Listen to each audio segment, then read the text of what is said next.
नमस्कार। हिंदुत्व हेराल्ड में आपका स्वागत है।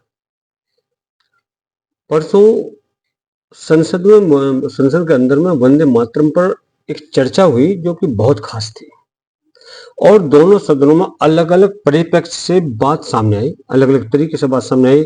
लोकसभा में हमारे प्रधानमंत्री नरेंद्र मोदी जी ने चर्चा शुरू की, जबकि राज्यसभा में केंद्रीय गृह मंत्री अमित शाह जी ने इसका मंच तैयार किया।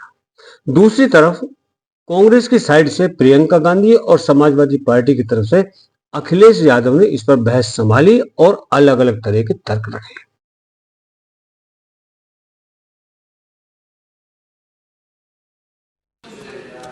वंदे मातरम के प्रति मुस्लिम लीग की विरोध की राजनीति तेज होती जा रही थी।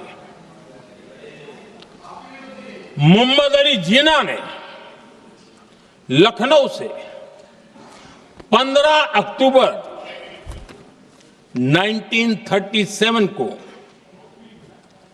वंदे मातरम के विरुद्ध का नारा बुलंद किया।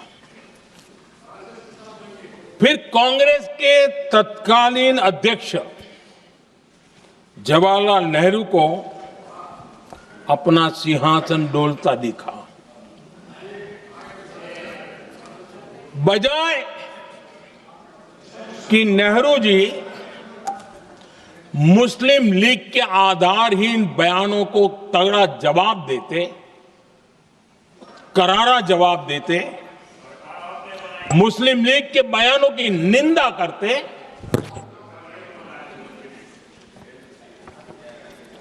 और वंदे मातरम के प्रति खुद की भी और कांग्रेस पार्टी की भी निष्ठा को प्रकट करते हैं। लेकिन उल्टा हुआ। वो ऐसा क्यों कर रहे वो तो पूछा ही नहीं, न जाना, लेकिन उन्होंने वंदे मातरम की ही पड़ताल शुरू कर दी। जिन्ना के विरोध के 5 दिन बाद ही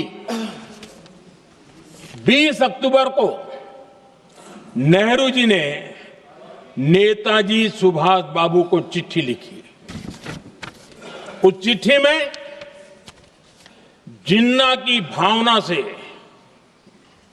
नेहरू जी अपनी सहमति जताते हुए कि वंदे मातरम की, ये जो उन्होंने सुभाष बाबू को लिखा है, वंदे मातरम की आनंद मठ वाली पृष्ठभूमि मुसलमानों को इरिटेट कर सकती है। तुष्टीकरण की राजनीति के दबाव में कांग्रेस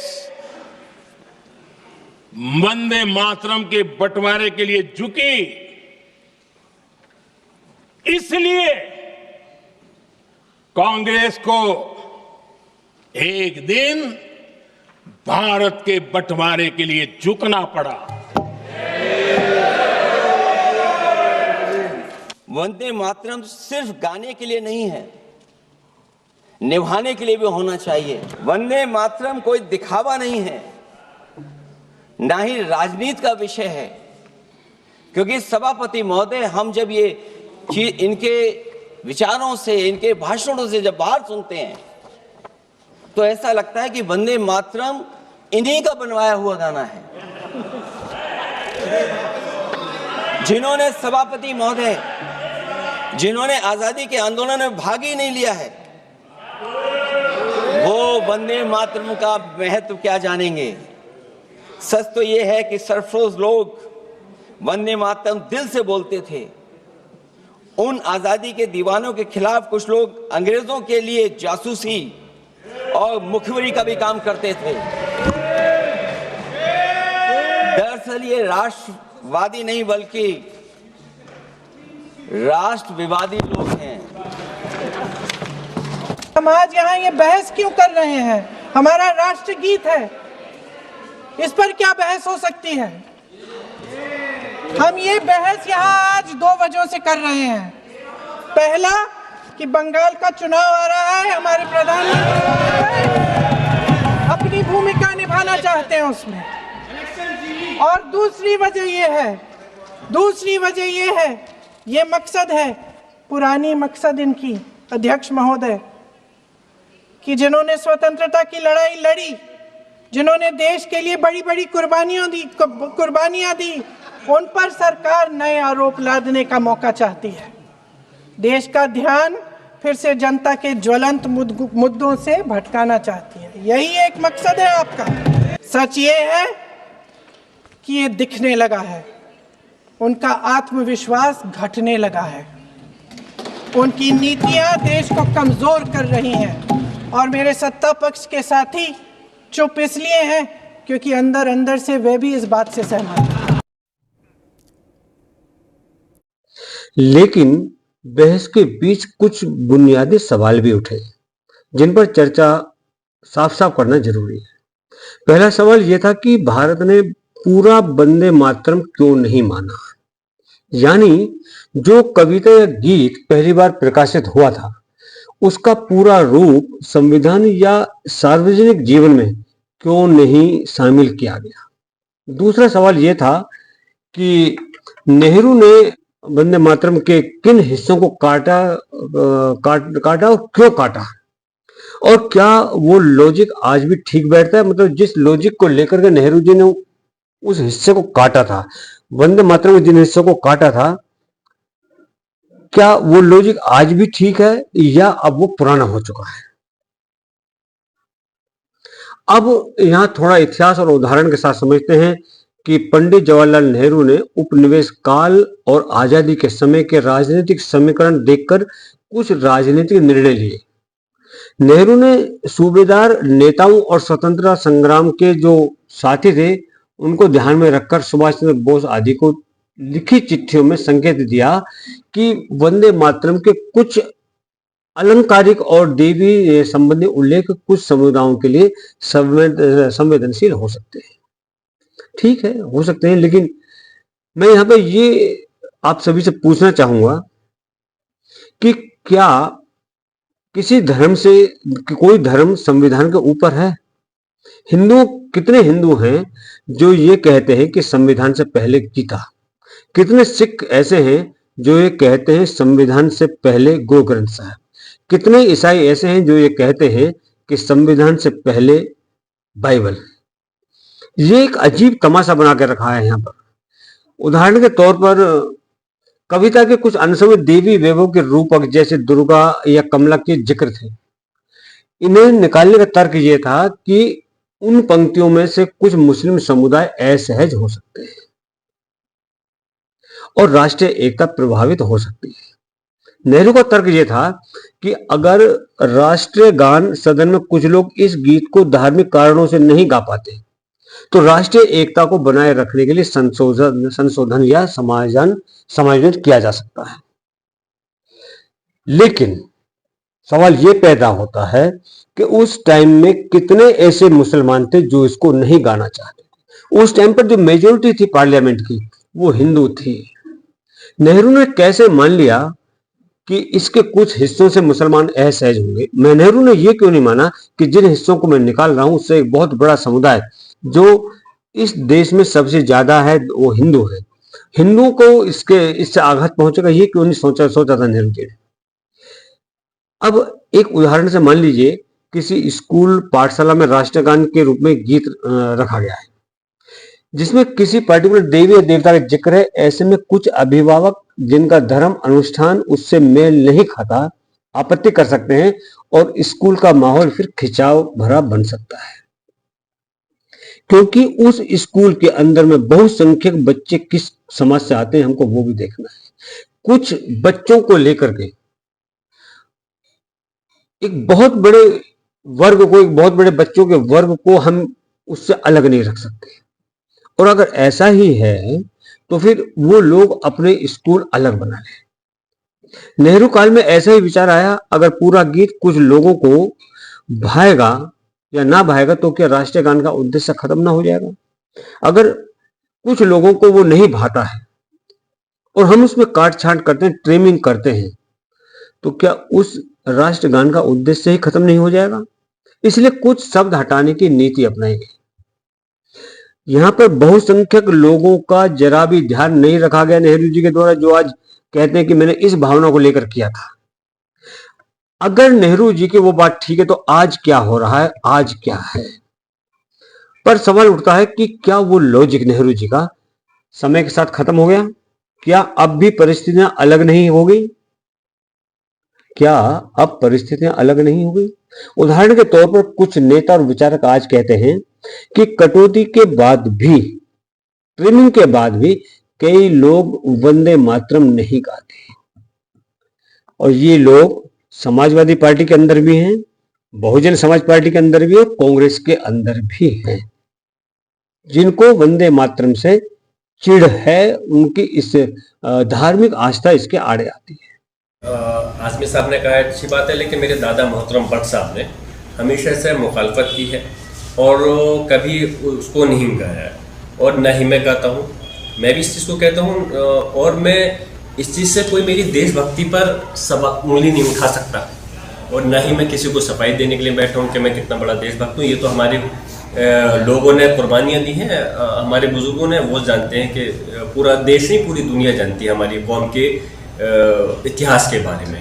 और जहाँ तक आप जो आपने वर्ड कहा है, रही बात जनगण मनगण हमारे देश का राष्ट्रगान है, हम सम्मान भी करते हैं और हम खड़े होकर के हम दिल से गाते भी हैं, लेकिन वो राष्ट्रगान नहीं है, राष्ट्रगीत है, और उसके लिए हमें कोई बाध्य, कोई हमें नहीं कर सकता, कोई हमें बाउंड नहीं कर सकता कि हम उसको गाएं।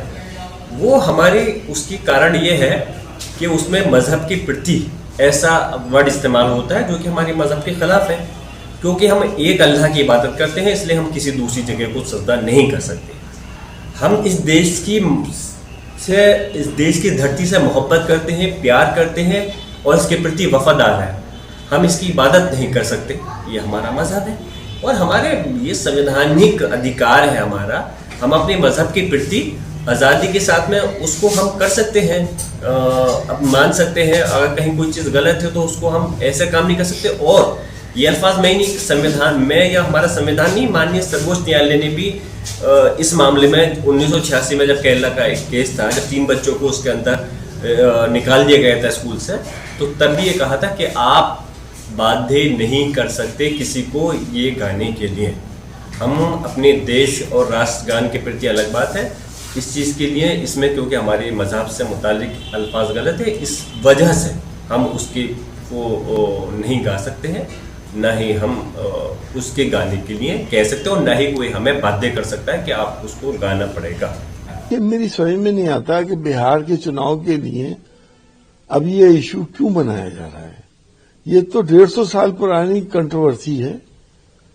150 साल पहले से मुसलमानों ने मना कर दिया था कि ये हम नहीं पढ़ सकते, क्योंकि इसमें जमीन की पूजा की जाती है, उसकी इबादत की जाती है।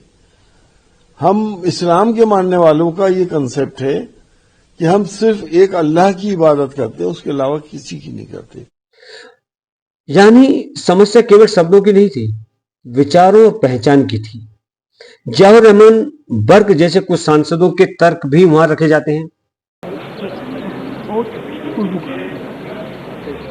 कॉन्स्टिट्यूशन ऑफ इंडिया जिंदाबाद। और जहां तक देखिए वंदे मातरम का ताल्लुक है, वो it is against the Islam, we can not follow it. Akhilesh sir कुछ कहना चाहेंगे आप, जो कंट्रोवर्सी हुई इसके ऊपर? आपके सांसद वंदे मातरम यूपी में जिंदा आदमी जला दिया। वंदे मातरम बोलने से परहेज क्यों है आपके सांसद? देश कहाँ जा रहा है, जिंदा जला दिया गया। आप बताइए, एक पासी उसको चारपाई पे बांध के जला दिया। जिस सवाल का जवाब आप दे रहे हैं, मैं दूसरा सवाल पूछ रहा हूं। मैं कह रहा हूँ धरती माँ मेरी है, उससे बड़ा कोई नहीं है। वंदे मातरम कहने में हम परहेज। कह रहे हैं धरती माँ से बड़ा कौन है? अगर धरती माँ से बड़ा कुछ हो तो बताओ हमें। आजम खान साहब क्या दिक्कत है? क्योंकि आप अरे अच्छे धरती माँ से बड़ा कोई कर हो सकते हैं कि जिंदा आदमी जला गया, ये ज्यादा जरूरी है जानना कि बताओ भारत कैसा बन गया है। जो मुस्लिम लीग पुराने अपने तर्क देती थी, वही तर्क जवाहर रहमान वर्क जैसे सांसद देते हैं आज भी। उनका कहना था कि कुछ पंक्तियां उनके धार्मिक विश्वास के खिलाफ है, इसलिए वो पूरे गीत को अपनाने में असहज है। यही तर्क आज भी कई जगह सुना जा रहा है। इसलिए सिर्फ पंक्तियां काट देने से समस्या का स्थायी हल नहीं निकलेगा। हमको वो समस्या काटनी है जो एक पर्टिकुलर समाज के अंदर पैदा हो रही है। मतलब मुस्लिमों के अंदर में जो ये समस्या पैदा हो रही है, समस्या गीत की लाइनों में नहीं बल्कि समस्या मुस्लिमों के दिमाग में है। हम इतिहास को थोड़ा और उदाहरण के साथ देखें। जिन लोगों ने वंदे मातरम के कुछ हिस्सों को धार्मिक रूप से अस्वीकार्य कहा, उनका रुख अलग अलग दौर में अलग अलग रहा। कुछ ने व्यक्तिगत स्तर पर कहा कि वो इस गीत के इन हिस्सों को नहीं गाएंगे, कुछ ने पब्लिकली उसका विरोध किया और कुछ ने राजनीतिक मंचों पर बहस का मुद्दा बनाया।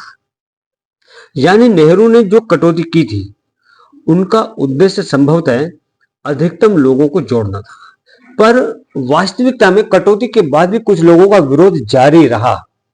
इसलिए सवाल बनता है, क्या कटौती एक कदम सफल था या उसने सिर्फ रूप बदल दिया पर समस्या जो की त्यों तस की तस जस बनी रही। यहां एक उदाहरण से और समझिए। आपने किसी बहस में दो विकल्प रखे, या तो आप किसी सांस्कृतिक प्रतीक को उसके ऐतिहासिक रूप में रखें और कुछ लोग उससे असहज हो, या आप उसे बदलें ताकि ज्यादा से ज्यादा लोग उसको स्वीकार कर सकें। नेहरू ने दूसरा रास्ता चुना, पर समय के साथ जो लोग असहमत थे उन्हें अलग थलग होकर वंदे मातरम ने गाने का आग्रह जारी रखा और उनकी वजह न केवल कविता के शब्द थे बल्कि पहचान संबंधी चिंताएं और राजनीतिक निहित रुचियां भी रही। इन्हीं कारणों से आज भी वो तर्क खत्म नहीं हुए, बल्कि वही आधार, वही जिन्ना और मुस्लिम लीग के जो तर्क थे वही आज हैं। उसके समान तर्क आप कुछ आज के नेताओं के बयान से सुन सकते हैं। इसलिए संसद की हालिया बहस में एक बड़ा प्रश्न रहा कि हमने वंदे मातरम को काटकर जो छोटा छोटा रूप बनाया, क्या उसका लक्ष्य सबको जोड़ना जो था वो पूरा हुआ या नहीं हुआ। और साथ ही ये सवाल भी कि क्या अब हमें फिर से विचार करना चाहिए, क्या हमको फिर पूरा का पूरा वंदे मातरम लेकर के आना चाहिए। क्योंकि जिन लोगों को समस्या पहले थी जब वो लिखा गया था, उन लोगों को वही सारी समस्याएं उसको काट छांट के बाद भी जस की तस बनी हुई है।